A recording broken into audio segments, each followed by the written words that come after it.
Welcome back. A day after one of the deadliest terror attacks in Kabul's diplomatic zone, no group has claimed responsibility, but Afghan intelligence is pointing fingers at Pakistan. WION's Daniele Pagani looks at what Pakistan stands to gain by fomenting terror in Afghanistan and where India stands in the picture.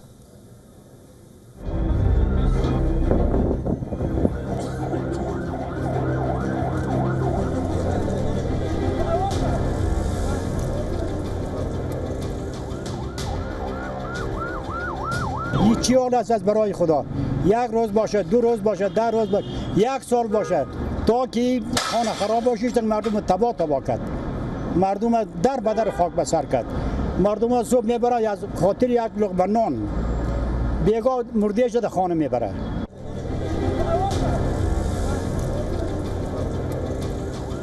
Rage and sorrow are visible in the streets of Kabul as the city mourns the victims of Wednesday's attack.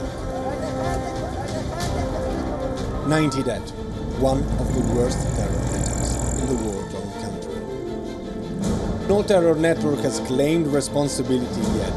The Afghan National Directorate of Security pointed the finger at Pakistan. They accused Islamabad of hiding and hosting the Afghanistan Taliban leadership suspected of masterminding the attack, although the group has denied any role. Kabul's accusations have not come out of the blue, though. The Afghan Taliban leadership has been in Pakistan since at least a decade. Their activities cannot happen without some state support and protection.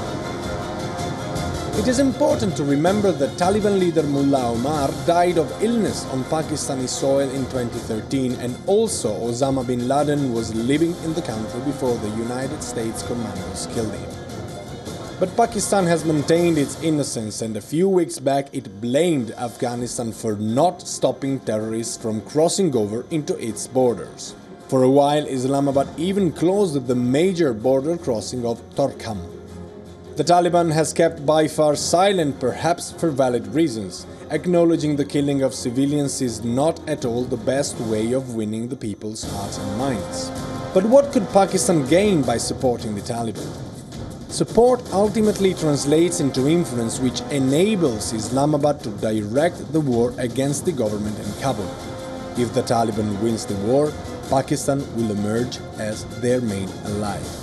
And also, an unstable Afghanistan will compel the United States to continue relying on Pakistan, which means more weapons and more dollars for Islamabad.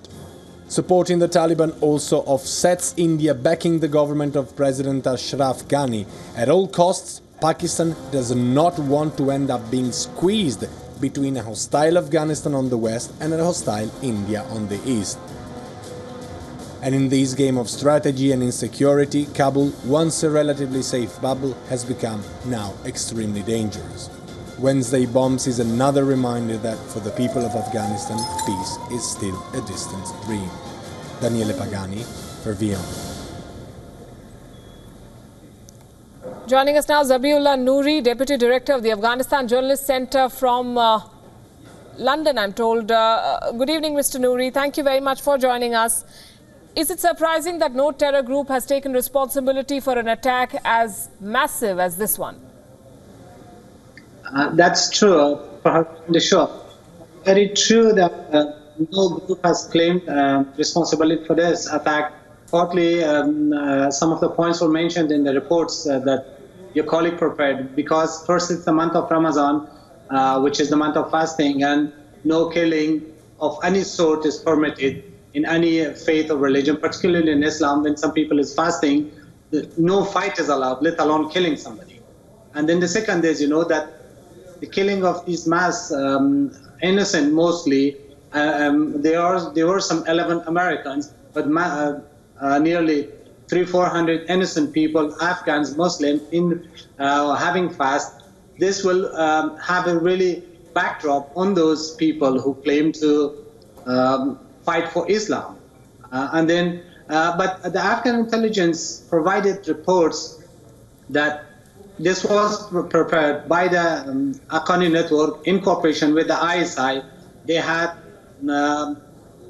on 30th of 10 days ago, they had a meeting in Islamabad, according to Afghan intelligence, where they decided to do this attack. And then the Haqqani network, to family members of Haqqani took responsibility to carry on this attack, according to Afghan intelligence.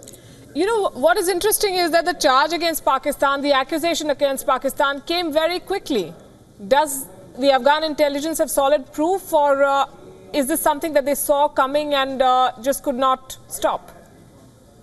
That's very true. The Afghan intelligence had information about this attack, but not exact location and the type. The way the Afghan intelligence was, in a sense, tricked and deceived was because, according to their intelligence, they said, the target location was the specific diplomatic area.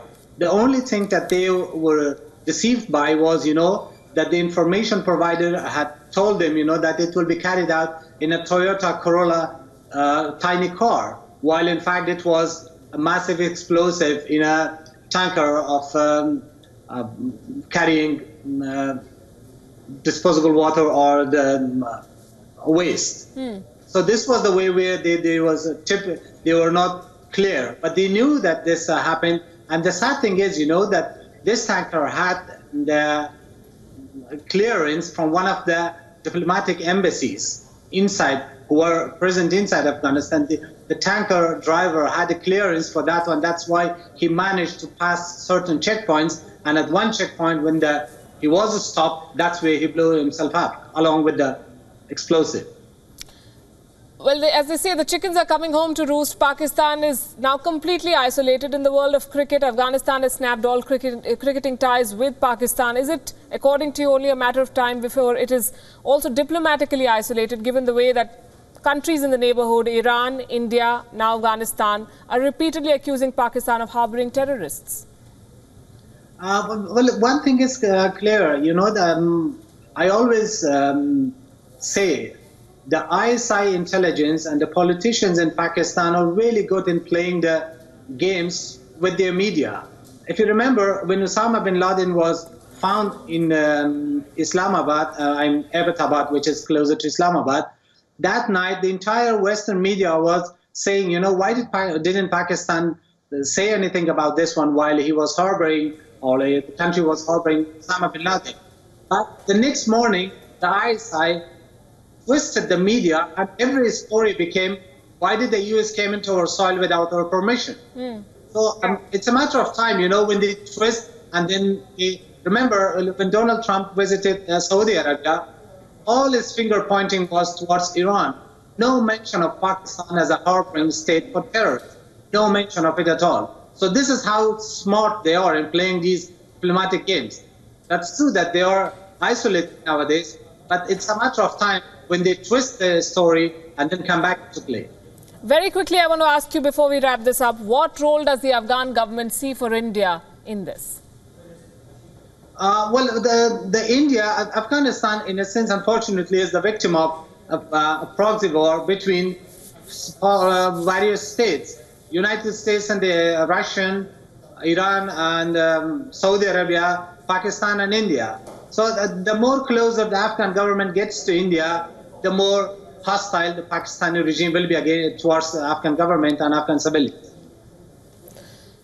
Right, Zabiullah Noori, I'm going to have to leave it at that. Thanks very much for joining us with this 90 people killed in one of the biggest terror attacks that Kabul has seen.